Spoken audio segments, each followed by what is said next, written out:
Now, my family loves making crafts of all sorts. When my kids were younger, we do that together as a family. And even now, my wife and I do that together with our oldest daughter and others. Does your family enjoy those types of things? Yes, my mom loves doing crafts. I'm not the best at them though. So if you think about it, God's designed beauty all around us. So maybe you've done something like a leaf rubbing, where you've taken a leaf and a crayon and rubbed out the texture and you can see the beautiful veining patterns, or you've folded up a snowflake and you've cut out those patterns and you imitate God's beautiful design and creation. Those are all ways that we can use God's beauty in creation to make wonderful things and imitate Him as the creator. So how do we do that with animal signs? Well, if we think about some of the signs we've looked at, tracks are a great way to do that because we've got this depression in the ground and we can fill that depression with some plaster and then we can make a cast of that and we've got a beautiful image of what God's created. Sounds fun. So what do we need to do Not that? a lot of stuff. All we need is really some plaster and a bag and some water. We mix that up and we can just make a cast of that track right there. Nice. So we just dump the plaster onto the track? Well, it's not, I can tell you're not the best at crafts. It needs a little bit more work than that. So I would suggest you build a dam around it so the plaster doesn't just flow all over the ground. But that's basically all we've got to do. It's not a very complicated process. You can use something very simple like the cardboard strips that you've got over there. You can just roll those up into a strip and tape them together. And then that's going to make a little dam. You press that into the dirt to encircle the track. And then you can pour the plaster in there, and then the plaster is not going to flow all over the place. Or you could use something like these metal cans. Okay, so we've got a can here and I've just cut the bottom out of there, but you've got to be very careful with this because that's going to create some sharp, jagged edges. We want to be careful not to cut our fingers on the metal, so you can bend these over with a pair of pliers to make sure that you're not getting cut there and have some adult supervision as you do those types of things. Back when I was younger, the style of cans were a little bit easier to cut than they are today, and the way that they're designed, but that's very easy. So you can use tuna cans, chicken cans, lobster cans? No lobster cans. I'm sure Claude would be extremely offended if you tried to use lobster cans for that, right?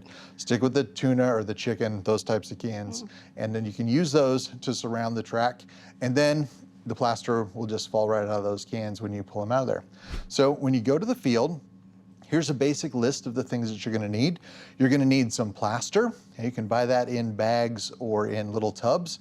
You're going to need a zipper bag or a plastic mixing container to mix those things up. If you're using a mixing container, you might want to take a spoon or something that you can use to stir that together.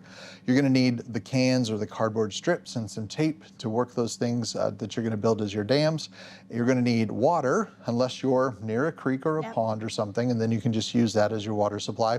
And then it's probably a good idea to take something like these marking flags with you. You can leave these in the ground where you have your track sitting. That way people who are walking by aren't accidentally going to step on it and ruin your track.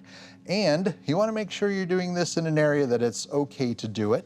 So if you're going to a park or something, make sure that's okay with the park regulations. You can write your name and phone number on here if anybody needs to contact you for those types of things. But a very simple thing and a way that you can collect these tracks and be able to analyze them. So why don't we go make some tracks? Let's do it. Let's head to the field with all these things and see if we can find some tracks. So we're out here in the field, a little creek bottom, and we've got all the supplies in our tote here that we talked about. So we are ready to take a look at those tracks. They look like, I see 1, 2 white-tailed deer tracks. So we're gonna get everything out and ready and show you how to make those plaster castings of those white-tailed deer tracks.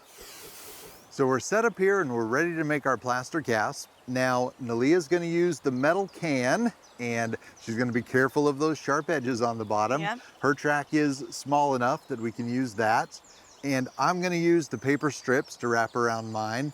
We're gonna mix up the plaster. Now, since we're right here next to the creek, I just went ahead and scooped some water right out of the creek, and we're gonna use that to mix our plaster. So go ahead and dump a little bit of that, or you can scoop it with a spoon, some of the plaster into the bin we're gonna mix it there with. Now, you could also mix it up inside of a zipper bag and then just kind of squeeze it with your hands and use it that way. That's another way you can do it too. How much do I need? Keep going. Yeah, Okay. we're gonna fill up 2 tracks. Okay. So keep adding, keep going, keep going. That'll probably be good enough. Yep, right there. Okay. Okay, all right, now let's add in some water, and we're gonna get ready to stir that up. We'll start with that much water. You don't wanna add too much water, add a little bit of water at a time and mix it in. Whisk all those little chunks out of there as best we can. Yep. The smoother it is, the better.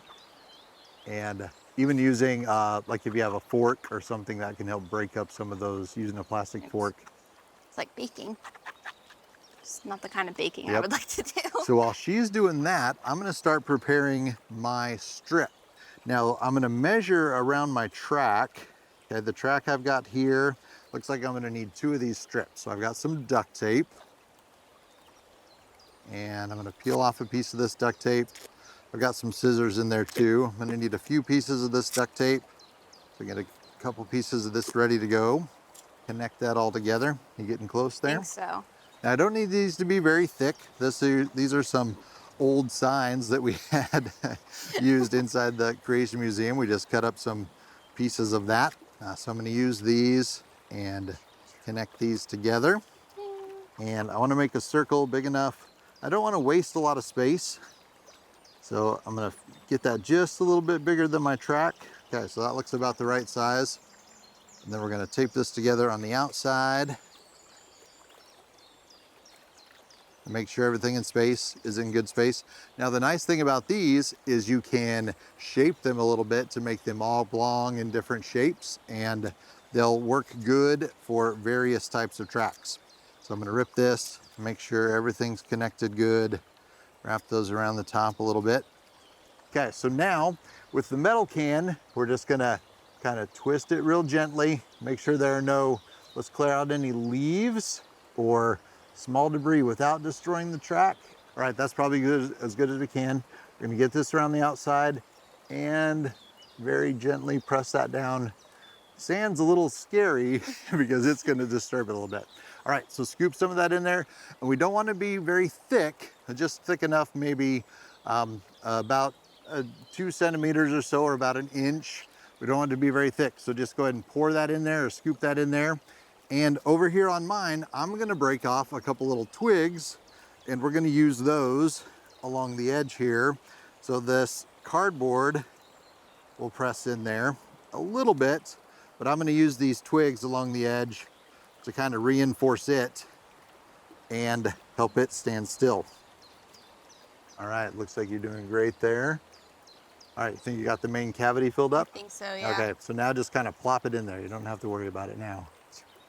All right, then use the back of that spoon to just spread it out and get the inside of the can kind of filled up. So you want to fill up the inside of your mold so it gets right up to the edges of the mold. And then once the mold has dried, okay, the plaster is dried inside of there, you can lift it out and then use something like a brush, like a stiff brush, a cleaning brush, to brush off all the dirt and debris, not too hard, and wait till it's cured for at least 24 to 48 hours so that it's nice and hard. You can brush away all that debris and you'll have a nice print of the animal's print in the negative. All right, so we're gonna tuck that down in there nice and tight, get it right up along the edges, all the way along there, so it's good and tight. Okay, now it's my turn. There you go. All right, for me, we're gonna do the same thing. We're gonna take this and we're gonna scoop this down in here. We're gonna fill up the front edge of this mold first. I wanna fill up those big deep holes where the toes are. Okay. So you can fill this up, get a nice edge around there. So we're gonna have a nice rim around our mold. And then the other thing you can do is you can use something like coarse sandpaper or a file, and make sure your parents help you choose the right tool to do those things with. You can use a file to trim up the edges of those things and then decorate them in different ways. Write what species it is, put them next to a picture of those things. But that's the basic idea. So we've got as much of that on there as we can.